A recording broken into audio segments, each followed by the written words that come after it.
आपल्यासोबत प्रवीण दटके आहेत, आपण त्यांच्याशी बातचीत करूया। आदित्य ठाकरे आरोप करतायत की मुख्यमंत्र्यांचं खच्चीकरण करण्यासाठी ही सगळी दंगल घडवली। आदित्य ठाकरेंवर मला काही बोलायचं नाही, पण देवेंद्र फडणवीस अशा परिस्थितीने इथपर्यंत आले आहे की कोणी माईचा लाल त्यांचं खच्चीकरण करू शकत नाही, कारण जमिनीवरचा नेता आहे।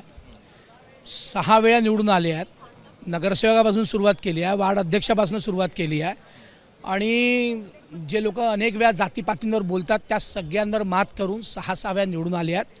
अनेक चढउतार त्यांनी आपल्या आयुष्यात पाहिले आहेत, त्यामुळे देवेंद्र फडणवीसांचं खच्चीकरण करणारा माईचा लाल आजपर्यंत या महाराष्ट्रात पैदा झालेला नाही। दुसरीकडे इम्तियाज जलील पण कुठेतरी आरोप करताना दिसत आहेत की या हिंसाचाराला कुठेतरी शिंदे आणि फडणवीसांच्या वादाची वगैरे किनार आहे। नाही, अशी कुठलीही वादाची किनार नाही। आजच सकाळी तुमच्याच कार्यक्रमात त्यांनी सांगितलं की एक मुख्यमंत्री भावनिक आहेत, दुसरे व्यवहारिक आहेत, मी दोघांशी नीट संबंध आहे आणि आम्ही तिघे एकामेकाची लाडकी आहोत।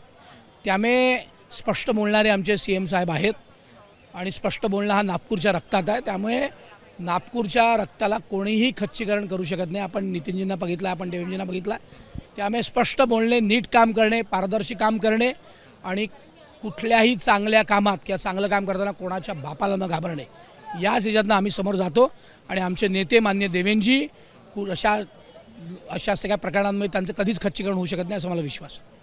बातचीत केल्याबद्दल हे होते प्रवीण दटके, यांच्याकडनं स्पष्ट करण्यात आलेलं आहे की एकूणच कुठेही वादाची किनार नाही आहे आणि त्यामुळेच कुठेही खच्चीकरण देखील होऊ शकणार नाही। कॅमेरामॅन अरविंद वारगेसह अभिषेक मोराळ, ABP माझा, मुंबई। ABP माझा, उघडा डोळे बघा नीट।